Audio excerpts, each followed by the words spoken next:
Okay, so now we have completed our diagram showing each level of our soil food web. We're going to jump into an activity to further represent what the soil food web looks like, and we even get to eat it at the end. Yeah, so we should already have our cream cheese mixture as well as our pudding mix put together and some crushed up Oreos.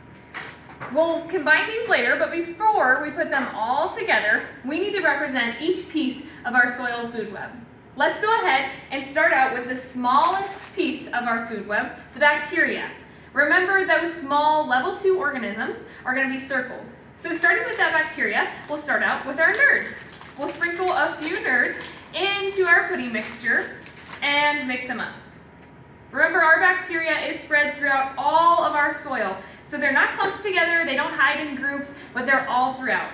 Next up, we're going to use some sweet tart ropes to represent our fungi. The sweet tart ropes we are going to separate into tiny little pieces just to make sure that we're truly representative of how small these fungi are. Again, we'll take those and we'll sprinkle them throughout our soil, making sure that just like the bacteria, they're spread out all throughout our soil.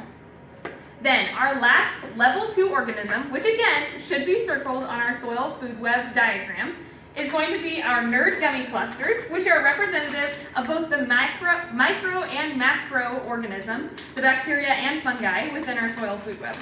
Again, we'll sprinkle some of those in there. It's getting really sweet at this point.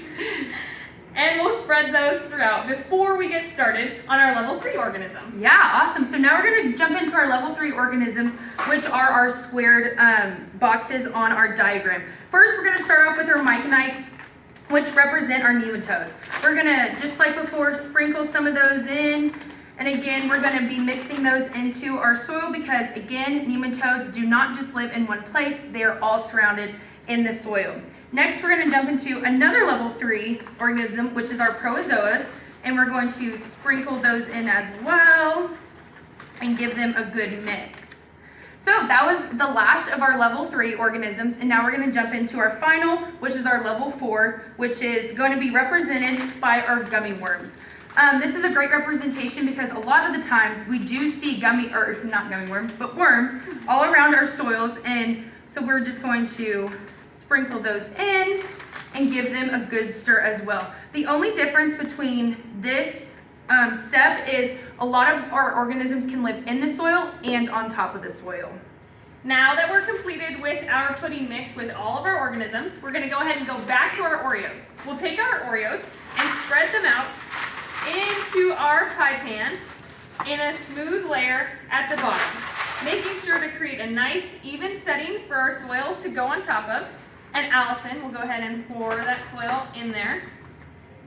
Just like in a cake, you're going to have the graham cracker bottom, right? Or with the pie, you have your crust, and then you have our filling. So this is our filling of our soil food web. And once Allison completes putting our soil on the top, we're going to add a couple more gummy worms to the top because those level 4 organisms are so big as compared to the bacteria and fungi that they live, like Allison said, inside and outside of the soil.